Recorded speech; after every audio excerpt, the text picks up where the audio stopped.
بسم الله الرحمن الرحيم والحمد لله رب العالمين والصلاة والسلام على رسول خير خلقه محمد وعلى آله وصحبه أجمعين. سبحانك لا علم لنا إلا ما علمتنا إنك أنت العليم الحكيم. ربي زدني علما ربي زدني علما ربي زدني علما. ربي اشرح لي صدري ويسر لي أمري واحلل عقدة من لساني يفقه قولي.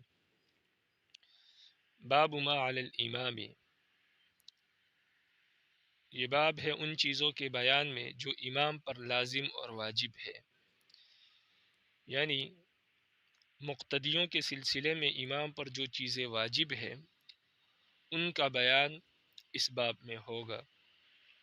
الفصل الاول عن انس رضی اللہ تعالی عنہ قال، حضرت انس رضی اللہ تعالی عنہ سے روایت ہے، فرماتے ہیں ما صلیت وراء امام قط اخف صلاة ولا اتم صلاة من النبی صلی اللہ علیہ وسلم وإن كان لا يسمع بكاء الصبي فيخفف مخافة أن تفتن أمه۔ حضرت انس فرماتے ہیں کہ میں نے رسول اللہ صلی اللہ علیہ وسلم کی نماز سے زیادہ ہلکی اور کامل نماز کسی امام کے پیچھے نہیں پڑھی، اور آپ صلی اللہ علیہ وسلم کی عادت تھی کہ جب آپ نماز میں کسی بچے کے رونے کی آواز سنتے تو اس اندیشے سے کہ اس کی ماں کہیں فکر مند نہ ہو جائے نماز کو ہلکا کر دیتے تھے، یعنی مختصر کر دیتے تھے۔ تو نبی علیہ السلام کی نماز مختصر بھی ہوتی تھی، خفیف ہوتی تھی، یعنی ہلکی ہوتی تھی، لیکن کامل ہوتی تھی۔ رکوع اور سجدہ پورا ہوتا تھا، لیکن قرات تھوڑی ہوتی تھی، اور اسی طرح رکوع اور سجدہ لمبا نہیں ہوتا تھا۔ تو نماز ہلکی بھی ہوتی تھی اور کامل بھی ہوتی تھی۔ تو یہ امام کی ذمہ داری ہے کہ جب نماز پڑھائے تو تمام لوگوں کی رعایت رکھے کہ اس میں کچھ بوڑھے بھی ہوتے ہیں، بچے بھی ہوتے ہیں، تو تمام لوگوں کی رعایت کرتے ہوئے نماز پڑھائے، کیونکہ یعنی زیادہ لمبی رکھتے نہ پڑھائے، اس لیے کہ بوڑھے لوگ جو ہے وہ کھڑے نہیں ہو سکتے۔ تو اس لیے نبی علیہ السلام تمام لوگوں کی رعایت کرتے تھے، چونکہ اس وقت عورتیں بھی نماز پڑھتی تھی۔ تو اگر محلے میں سے کسی بچے کے رونے کی آواز آئے تو نبی علیہ السلام اس اندیشے سے نماز اور بھی ہلکی کر دیتے تھے اور بھی مختصر کر دیتے تھے کہ کہیں اس کی ماں فکر مند نہ ہو جائے کہ بچہ رو رہا ہے اور دھیان اس طرف سارا لگ جائے، اس لیے نماز مختصر کر دیا کرتے تھے۔ تو یہ امام کی ذمہ داری ہے کہ تمام مقتدیوں کی رعایت رکھ کر نماز پڑھائے۔ متفق علیہ۔ وعن ابی قتادہ رضی اللہ تعالی عنہ قال، ابو قتادہ رضی اللہ تعالی عنہ سے روایت ہے، فرماتے ہیں قال رسول اللہ صلی اللہ علیہ وسلم، رسول اللہ صلی اللہ علیہ وسلم نے فرمایا انی لادخل فی الصلاة وانا اريد اطالتها فاسمع بكاء الصبي فاتجوز في صلاتي مما اعلم من شدت وجد امه من بکائه۔ نبی علیہ السلام نے فرمایا میں نماز میں داخل ہوتا ہوں، یعنی نماز شروع کرتا ہوں تو نماز کو طویل کرنے کا ارادہ ہوتا ہے، اس دوران میں بچے کی رونے کی آواز سنتا ہوں تو میں اپنی نماز مختصر کر دیتا ہوں۔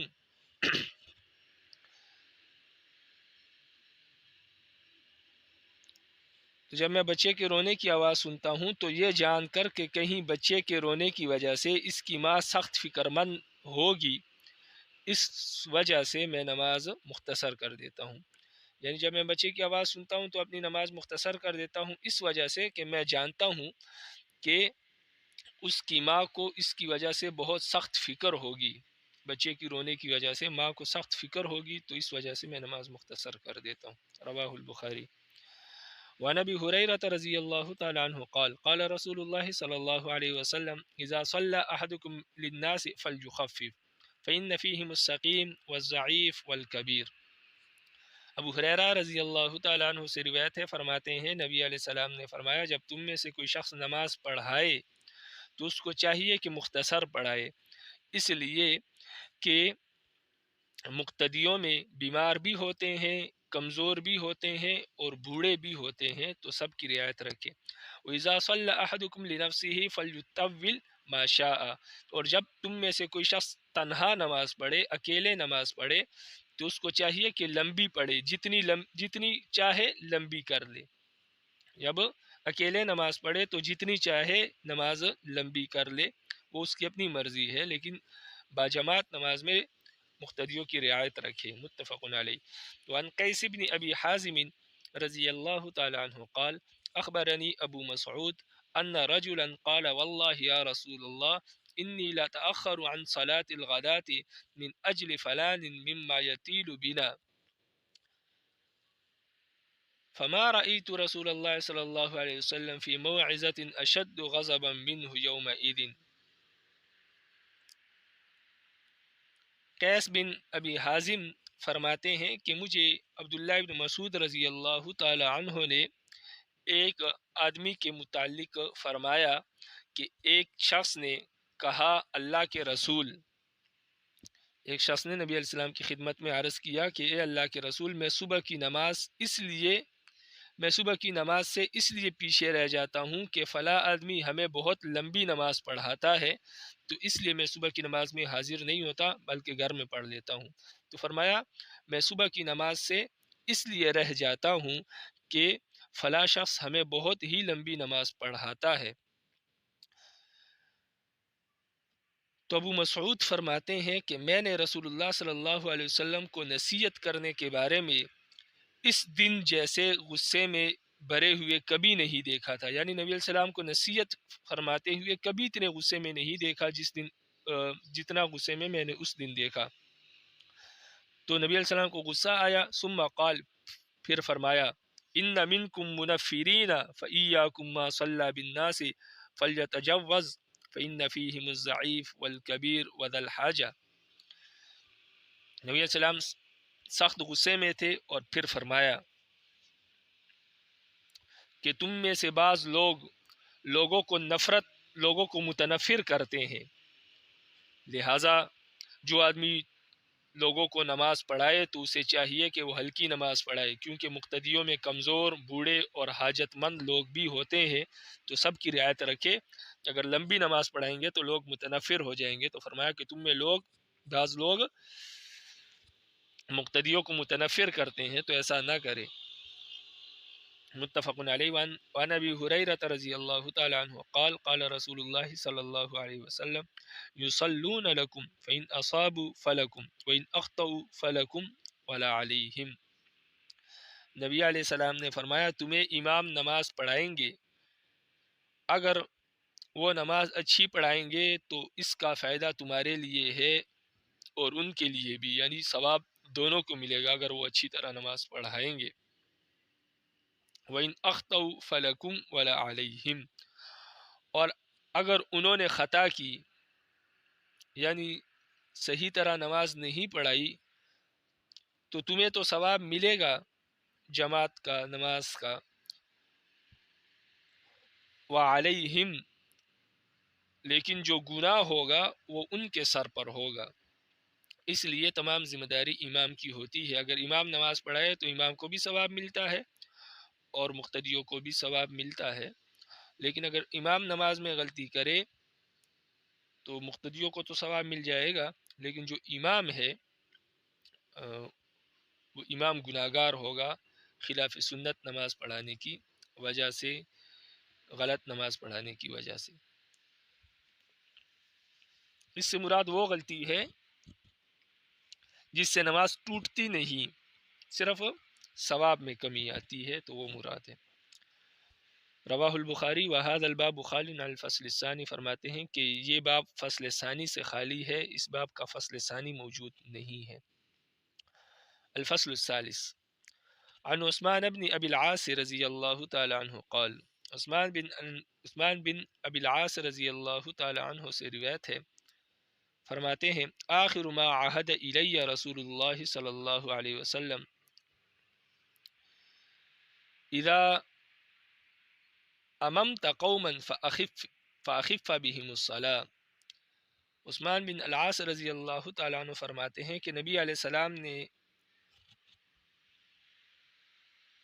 جو مجھ سے آخری وعدہ لیا تھا وہ یہ لیا کہ جب تم لوگوں کو نماز پڑھاؤ تو ہلکی نماز پڑھانا. یہ وعدہ نبی علیہ السلام نے مجھ سے لیا. رواہ مسلم. وفی روایت لہو، اور امام مسلم کی ایک روایت میں ہے کہ ان رسول اللہ صلی اللہ علیہ وسلم قال لہو ام قومک، قال قلت یا رسول اللہ انی اجد فی نفسی شیئا قال ادنه فاجلسنی بین یدیہ ثم وضع کفہ فی صدری بین صدری ثم قال تحول فوضعها في ظهري بين كتفي ثم قال قومك فمن قوما فليخفف فإن فيهم الكبيرة وإن فيهم المريضة وإن فيهم الضعيفة وإن فيهم ذا الحاجة فإذا صلى أحدكم وحده فليصلي كيف شاء. اور دوسری روایت کے الفاظ یہ ہے کہ رسول اللہ صلی اللہ علیہ وسلم نے حضرت عثمان غنی رضی اللہ تعالی عنہ سے فرمایا، یعنی حضرت عثمان بن ابی العاص رضی اللہ تعالی عنہ سے فرمایا کہ اپنی قوم کی امامت کرو. حضرت عثمان فرماتے ہیں کہ میں نے عرض کیا اے اللہ کے رسول مجھے اپنے دل میں کچھ کھٹکا محسوس ہوتا ہے، یعنی گھبراہٹ ہوتی ہے، وسوسے آتے ہیں. تو رسول اللہ صلی اللہ علیہ وسلم نے یہ سن کر فرمایا کہ میرے قریب ہو جاؤ. تو آپ صلی اللہ علیہ وسلم نے مجھے اپنے آگے بٹھایا اور میرے سینے پر دونوں چھاتیوں کے درمیان اپنا دست مبارک رکھا. پھر فرمایا کہ اپنی پشت کرو. میں نے پشت کی تو نبی علیہ السلام نے میرے دونوں کندھوں کے درمیان اپنا دست مبارک رکھا. پھر فرمایا کہ لوگوں کو نماز پڑھاؤ، اور جو شخص لوگوں کو نماز پڑھائے تو اس کو چاہیے کہ ہلکی نماز پڑھائے، یعنی مختصر نماز پڑھائے، اس لیے کہ مقتدیوں میں بوڑھے بھی ہوتے ہیں، ان میں مریض بھی ہوتے ہیں، ان میں کمزور بھی ہوتے ہیں، اور ان میں ضرورت مند بھی ہوتے ہیں. یعنی کسی کو کوئی ضرورت ہوتی ہے تو وہ نماز پڑھنے آ جاتا ہے، ضرورت کو مؤخر کر دیتا ہے، تو آپ کو چاہیے کہ آپ جلدی نماز پڑھائے تاکہ وہ اپنی ضرورت کے لیے چلا جائے. تو ضرورت مند بھی ہوتے ہیں. فَإِذَا صَلَّى أَحَدُكُمْ وَحْدَهُ فَلْيُصَلِّ كَيْفَ شَاءَ. جب تم میں سے کوئی شخص تنہا نماز پڑھے، اکیلے نماز پڑھے، تو اس کو چاہیے کہ جیسے چاہے پڑھے، لیکن جب امامت کروائے تو ہلکی نماز پڑھائے، اور جب تنہا پڑھے تو پھر جیسے مرضی ہے جیسے چاہے وہ پڑھ لے. وعن ابن عمر رضی اللہ تعالیٰ عنہما قال، ابن عمر رضی اللہ تعالیٰ عنہما سے روایت ہے، فرماتے ہیں کان النبی صلی اللہ علیہ وسلم یأمرنا بالتخفیف ویؤمنا بالصافات.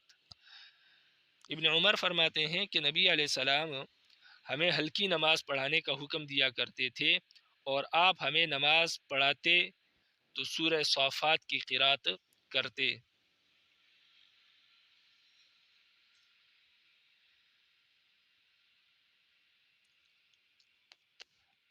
اس حدیث کے دونوں جز میں تعارض نظر آتا ہے.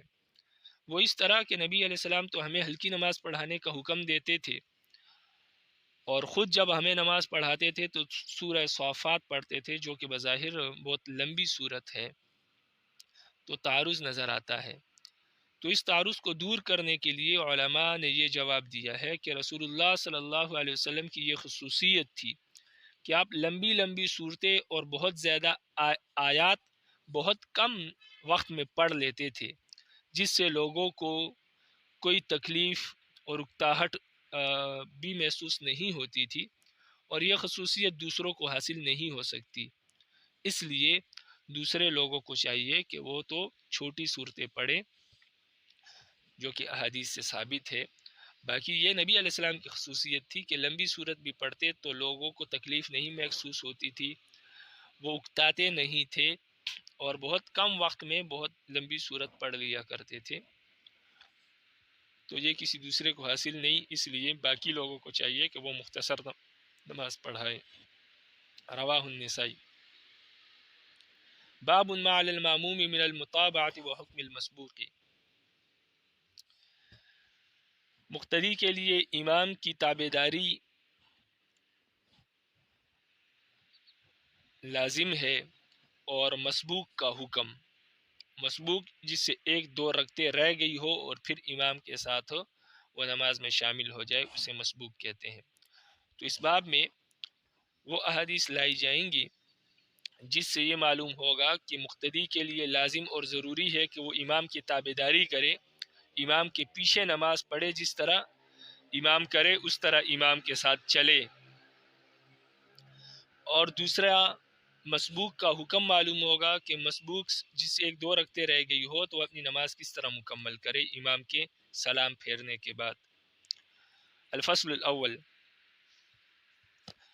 عن البراء بن عازب رضی اللہ تعالی عنہ قال كنا نصلي خلف النبي صلى الله عليه وسلم فإذا قال سمع الله لمن حمده لم يحن أحدنا ظهره حتى يضع النبي صلى الله عليه وسلم جهبته على الارض۔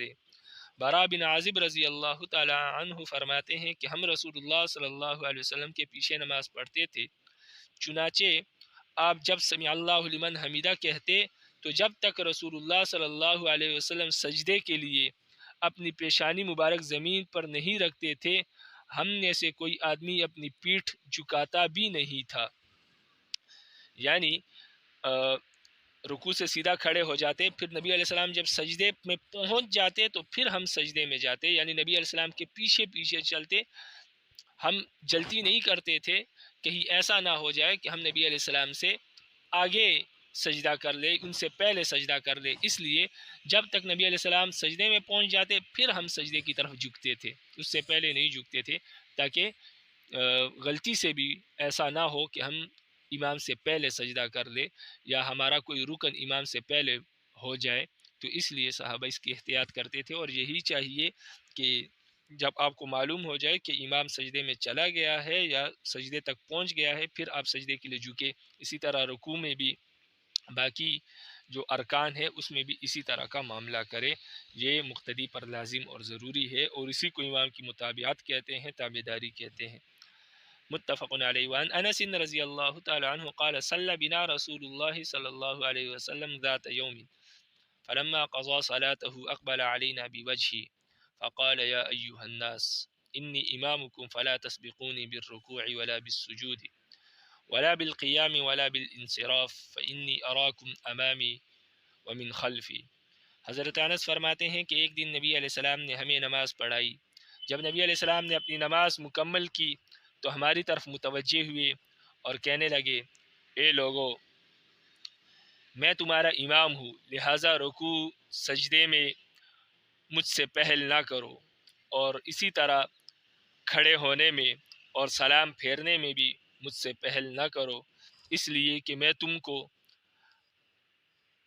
اپنے آگے بھی دیکھ سکتا ہوں اور اپنے پیچھے بھی دیکھ سکتا ہوں۔ رواہ مسلم۔ یعنی مجھے آگے کی طرف بھی نظر آتا ہے، جس طرح ہر انسان کو نظر آتا ہے کہ آگے ہر چیز نظر آتی ہے آنکھوں سے، لیکن نبی علیہ السلام کی یہ خصوصیت تھی کہ پیچھے بھی جو کچھ ہو رہا ہوتا تھا نبی علیہ السلام کو نظر آتا تھا، جس طرح آگے دکھائی دیتا تھا اس طرح نبی علیہ السلام کو پیچھے بھی دکھائی دیتا تھا۔ تو صحابہ سے فرمایا کہ مجھ سے پہل نہ کیا کرو ارکان میں، اس لیے کہ مجھے پیچھے بھی اسی طرح نظر آتا ہے جیسے آگے منظر نظر آتا ہے۔ رواہ مسلم۔ یعنی گویا میں آپ کو دیکھتا ہوں، اس لیے آپ کو ایسی حرکت نہ کرنا جو میری ناراضگی کا سبب بنے۔ وعن ابی ہریرہ رضی اللہ تعالی عنہ قال قال رسول اللہ صلی اللہ علیہ وسلم لا تبادر الامام۔ ابو ہریرہ رضی اللہ تعالی عنہ فرماتے ہیں کہ نبی علیہ السلام نے فرمایا کہ امام سے پہل نہ کیا کرو۔